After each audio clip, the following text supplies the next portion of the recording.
So before actually going to the main part of the actual program, which is the 13 principles of Jewish history, which will answer that question, I think it's important just to have a certain historical background. The second section, the second part of this presentation really is just a quick historical overview. Not a lot of details because that would take too long and probably put most people to sleep. But the basic points, the basic ideas to understand what Jewish history is looking for. I mean, here we are, it's the year 5,771. We've been here for a long time.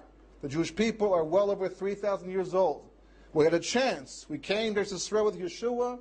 We've been struggling ever since. Churban Bayis Rishon, the first Beis Hamikdash, was destroyed, built by Shlomo Melech, destroyed later on. The second Beis Hamikdash. Jewish history has not been a party. There's lots of good times, and Baruch Hashem, we have enjoyed probably one of the best periods of history. But overall, hasn't quite worked out the way it should work out. All the promises of Geulah, redemption, things we're waiting for, the amount of suffering we've undergone in the meantime. You have to ask the question, and what's missing? What haven't we done right? If it's just simply a function of getting everyone to learn Torah and to do mitzvahs, that seems kind of off the grid over here. Even the experts doing kiruv today are having a tough time just bringing back tens and hundreds and thousands. At the same time, thousands leave the fold, intermarry. 80% assimilation rate, at least over 50% intermarriage rate. People leaving all the time, if not completely, then partially. To make somebody to bring a person back into the realm of Torah takes at least a year, if not 2 years, and maybe many years before they become independent in their own Avodas Hashem, their own service of HaKadosh Baruch Hu. But people leaving every day, all the time. So it seems kind of unfair. Not only that, but some of the best learners, some of the people the most devoted with Mesiras Nefesh, unheard of in our generation, lived in Europe in the 30s and the 40s. And they were taken too. What does history want? What is the HaKadosh Baruch Hu looking for from us? Is there something missing that we just haven't quite figured out yet? So to get an understanding of what that might possibly be, it's important to look just a little bit, going back to the beginning of Jewish history and see where that takes us until we could finally establish those 13 principles of Jewish history. So the first point to bring out, as much as we celebrate every Pesach, Yetzias Mitzrayim, a wonderful moment in Jewish people, in Jewish history. It's the birth of the Jewish people, the beginning of our existence as a nation. Actually, began a little bit earlier. Paro is the first one to call us a people, but we finally go free. We celebrate that once a year on Pesach. And it's a completely happy moment, except for one problem. That Chazal tell us, the Medrash tells us, that of the 15 million Jews living in Mitzrayim at the time of the Yetziah, at the time of the Exodus, only 1/5 left. 4/5 of the Jewish population died in Makas Choshech. 1 month before the Jewish people actually left Mitzrayim, there was a churban of 12 million Jews. It wasn't done by the Egyptians, wasn't done by the Germans, but it was done however way it happened. Rish Baruch Hu made sure that when the time came for Yetzias Mitzrayim, only those people who were committed to leave left with Moshe Rabbeinu. So even before the Jewish people began as a nation outside of the land of Egypt, even before we got to a point where we could establish ourselves firmly within the borders of Eretz Israel, already the Jewish people were suffering from some type of lack of understanding, some kind of lack of commitment. 4/5, as Rashi brings down, the Medrash explains the reason for the 4/5 they stayed behind Mitzrayim, they didn't want to leave. Didn't want to leave. After all these years of building up Mitzrayim through slavery, and now the Mitzrayim were being killed and being destroyed, and Egypt was becoming kind of a vacuum, political vacuum, why not stay behind and enjoy the fruits of our labors? Finally, at long last, we'll take over the place. Moshe Rabbeinu told the Jewish people, no, because Baruch Hu has told us we have to go out. As the Pasuk says, I took you out of Mitzrayim and brought you to Eretz Canaan to be your God. Because Baruch Hu cannot be our God fully until the Jewish people are living in Eretz Canaan, in Eretz Israel. You can't stay behind it in Mitzrayim. It's not an option. And if you choose to do so, you won't live there either. So 4/5 dying in Makas Choshech, what kind of Geulah could that be? Even the people who survived the Holocaust, those who actually were able to endure the camps and get out and be saved and be redeemed, when the Americans showed up, whoever saved them, and they were taken out, as happy as they were to finally be free of all the torture and suffering, they couldn't really enjoy it.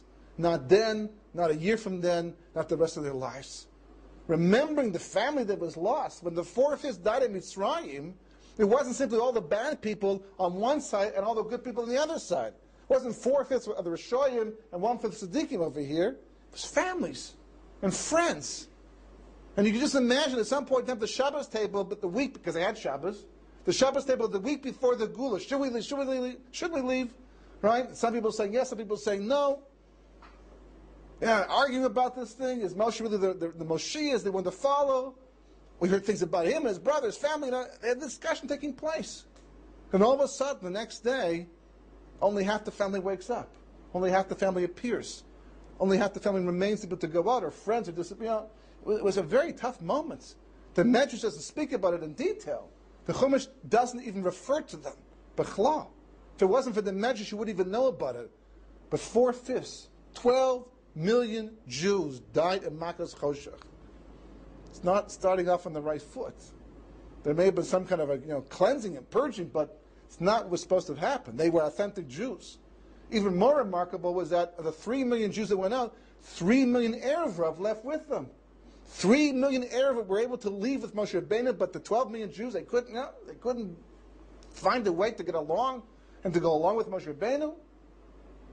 And even though the 1/5 goes out, the story's not over yet. Still disaster. The Jewish people, they go to Har Sinai. Because Baruch Hu gives the Torah to them. What happens in the end? The Egel Zahab, the golden calf. What's the result of the golden calf? Moshe Rabbeinu comes down from Har Sinai. He sees what's taking place in the camp below, and he breaks the Luchas Rishonos. He breaks the first tablets. Okay, he gets a second set later on. Apparently there was a guarantee. He could somehow work it out, replace them, but it wasn't the same thing. The second set he came down with were the ones that he himself carved out. He actually carved at the Luchas. Kosh Baruch Hu wrote on them, but he carved at the Luchas. The first set of Luchas he came down with were carved up by Kodesh Baruch Hu as well. Hashem carved them out, and Kodesh Baruch Hu wrote on them. So aside from that difference, what difference was there? Okay, so it wasn't as special. So Kabbalah explains it was a whole different reality. Had Moshe Rabbeinu come down with the first set of tablets, the first luchos, that would have been the beginning of Yemos HaMashiach right then and there. That would have brought an end to history. All the history, the Leshem explains, all the history, all the negative history especially, that happened from that point onward, had it not been the golden calf and the breaking of the tablets, it wouldn't have taken place. All the disasters, all the pogroms, all the blood libels, the Holocaust, all the negative history that happened since that moment in time wouldn't have occurred. Because bringing down the first set of tablets, the Luchas Rishonos, would have ushered in the era of Yemos HaMashiach right then. So already, things are transforming. Already history is going down the wrong path. Things aren't quite working out the way Kodesh Baruch Hu planned them, or the way we thought he planned them in the end. And it's one disaster after the other. The Jewish people go in the Midbar. After recovering, Kodesh Baruch Hu, he forgives the Jewish people. Moshe Rabbeinu spends 80 days in Har Sinai, davening for the tshuva, davening for the kapara. Kodesh Baruch Hu finally says, fine, okay, go ahead. We'll only kill the people responsible, and the Jewish people go on. And they keep making more mistakes, and another mistake. Until finally, they even go so far as to reject Eretz Yisrael. Reject Eretz Yisrael. Kodesh Baruch Hu says, that's it. 10 times you tested me in the midbar, that's the straw that breaks the camel's back. It's not going to work from this point onward. 40 years in the midbar. 40 years, you're going to sit here, you're going to think about what happened, until everybody responsible who's involved in this chet, of the spies, of the Meraglim, they die off. So finally, for 40 years, the Jewish people get to the borders of Eretz Canaan, perhaps at this point in time to rectify what's gone wrong, to finally make amends and start anew. Under Yeshua ben Nun, we lost Moshe Rabbeinu because of the chet of Memoriva, but maybe this is the beginning. Finally, we're going to cross the border to Eretz Yisrael, and the Gra brings down that had 600,000 male Jews, based on the Zohar. 600,000 male Jews crossed the Yarden into Eretz Yisrael at one time to take the land, to fight for the land, and to live in the land. That would have neutralized the Sitra Achra completely, and that would have also ushered in the Yemos HaMashiach. So what happens instead? Well, it's incredible. B'nai Reuven, B'nai Menashe, B'nai Gad, B'nai Menashe, they come to Moshe Rabbeinu and they say, we were thinking that it's nice over here in the diaspora. It's nice in Chutz La'aretz. It's nice in Avar HaYarden. We have a lot of cattle. This is good cattle land. I mean, today I don't know, today it's all desert, right? But back then I guess there was a lot of grass. This is a great place to raise our cattle. Would you mind if we don't cross the border and live in Eretz Israel? And Moshe can't believe it because he lived through the entire thing. Do you understand that this is exactly what your ancestors did in the past? That's the reason why we're spending 40 years in the Midbar up until now. They've been dying off every Tisha B'Av. They've been dying, burying, digging themselves graves and burying themselves inside them. And that's why we're here after all this time. And you're asking to live in Chutz La'aretz. Because Baruch Hu says to Moshe Rabbeinu, don't take it personally. It's a rejection of me, not a rejection of you. And the Medrash says on this particular point, the moment that they asked for Avar HaYarden, right? The moment they took that part of the land, that was the beginning of Galus Bavel. And so the first tribes to be exiled later on are B'nai Reuven, B'nai Gad, and B'nai Menashe. They're the ones, Reuven, Gad, Menashe, they get exiled to Syria first, and later on comes Yehuda. And there's Churban Bayis Rishon, the destruction of the first base in Mikdash. We build another one, and that's destroyed. And from that point on, 2,000 years of history. 2,000 years of what? Pogroms, blood libels, murdering Jews. The Ziva Zohar speaks about the 1800s.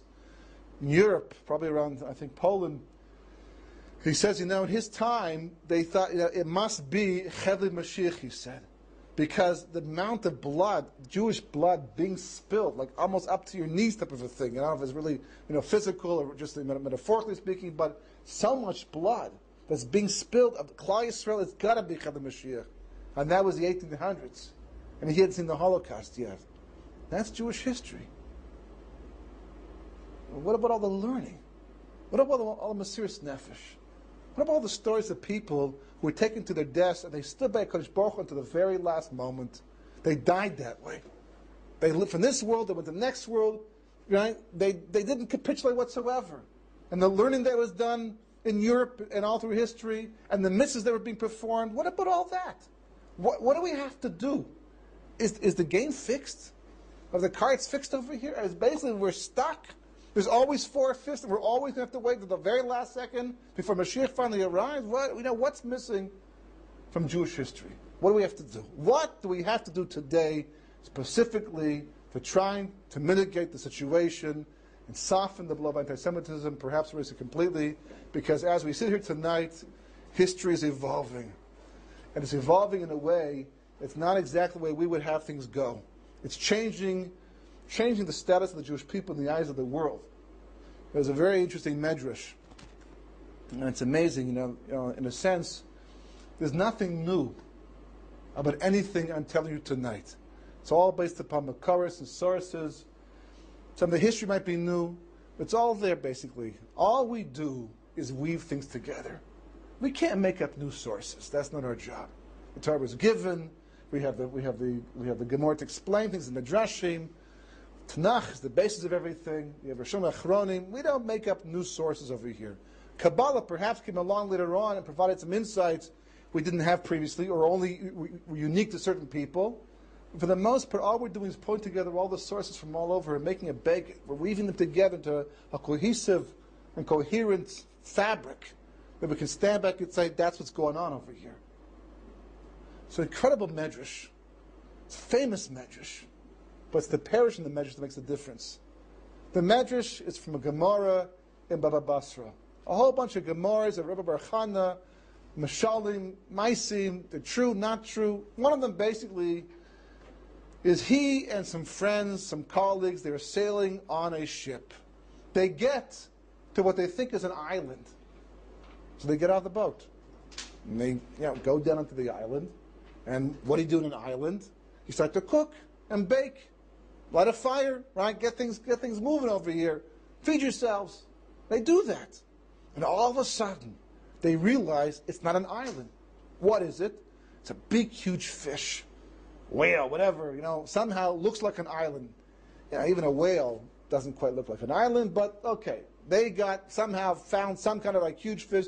Maybe it's the Leviathan, who knows? Monstrous fish that looks like an island, and they're cooking and they're baking, and this thing begins to turn over. So it turns over, and they're thrown to the water. And the Medrash concludes by saying, if the boat had not been close by, all of us would have drowned. Yeah, okay, nice story. Must be some kind of nimshol, some kind of musar haskell to take out of this. Rabbeinu Yaakov, in the 1800s, explaining this Medrash, says that Rabbi Bar Chana was Rucha Kodesh. He wasn't talking stam about some incident that took place at sea. He was talking about the Jewish people, about Zion at the end of history, the time of Yemos HaMashiach. And he says, what's going to happen? At that time, he's writing in the 1800s.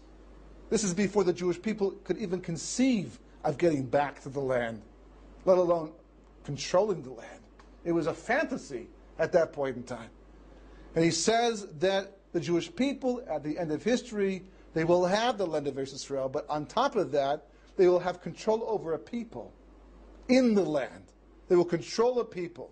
And the Jewish people will think that this people they're ruling over has no way to rebel or get out of the situation, that they'll always be under the Jewish control. So therefore the Jewish people will not treat them exactly the way they should, the way they ought to. And this people at some point in time will turn the plate over on its mouth. That's the lashon of the Medrash, of the parish. Meaning what? Because the Gemara uses a lashon like that, talking about Eov. Turns the whole situation around. Flip-flop the entire thing, just like that. And the Medrash says, what's the boat? Or the Rabbeinu Yaakov says, what's the boat? The boat is Mashiach. If Mashiach is close at hand, we'll be okay. But if he's not close at hand, we will drown from the problems this people create for us. That's what the Medrash says. If you read this Medrash 25 years ago, 30 years ago, 100 years ago, it wouldn't have made sense. But incredible. To imagine, it's one thing to predict the Jewish people will be back in their land at the end of history. That's Haftach, it's a promise. Kodesh Baruch Hu made that promise to us. If you believe it, you believe it. But to assume, to predict, we're going to control a people, already it's taking a step in the realm of taking a chance that you might be wrong. But to go one step further and two steps further and say, not only will we control this people, but we will misuse these people and abuse these people, and they will flip the situation around. 1987, until that time, the Jewish people were David. We were David, HaMelech. And the Pelishtim, the Palestinians, whatever, the Arabs, they were Goliath, they were Goliath. The reason why Goliath sounds like Galus. They were Goliath. What happens? They pick up some stones, and CNN catches it on television. They throw these stones at the Jewish people, at the army. It's all fixed photography, it's all, photo opportunities. And somehow the whole thing flip-flops. We become the Goliath, and they become the David. The world looks at them as if they're the underdog, they're the David, they're the ones who are correct in fighting they're supposed to fight, and we are the bad guys over here, even though all that we're doing is defending ourselves in the land that belongs to us. Total flip-flop, just like the Medrash predicted. Well, that's remarkable. You can't take that one lightly. B'chlal. So what does it happen if that's the case? Obviously, history is waiting for something. It's waiting for something. And for 3 millennia, until this very day, we haven't answered the question. We haven't provided history with what it needs. Could be, we have no choice. Could be that there's this play, Kodesh Baruch has written the script, it's just acting itself out, and our job is basically just to do the best we can, given the circumstances, the parameters, but the Gemara says not like that. The Gemara says, Zecha achishena, lo zecha bi'ita. Right? If we're zeicha, we do something, somehow we can be zeicha. Is zeicha only bring everyone back into tshuva? For sure. If it was possible to bring the majority of Klal Yisrael back to Torah and mitzvahs, more than likely that would solve the problem. but that's not going to happen so quickly. Certainly hasn't happened till now. Not without some kind of major miracle. As a side point, it's an interesting thing. I have a friend who lives in northern Israel. He himself is, not so dati at this point in time, and he's certainly working towards it. But he's very much into what's going on historically. We always schmooze about the events of today, and he can see how history is unfolding and where it's going, and it concerns him, tremendously. His wife, Bechlal, is not into this idea, and his kids, for sure, they're total, completely secular Israelis, with no eye of the future whatsoever. And their activities are exactly like that. He's called me up before in the past. What do I do about this? What do I do about that? Because he wants to have a Hamish home. Wants to have a traditional home. But his kids completely the other direction. And this way he writes me. He says, what do you think is going to happen?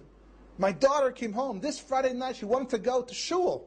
She wanted to daven in shul. She never talks about going to shul. And why? Because all of her friends, who normally, they're smoking hookah and they're all these secular activities, they're all praying all of a sudden. I understand what's going on over here?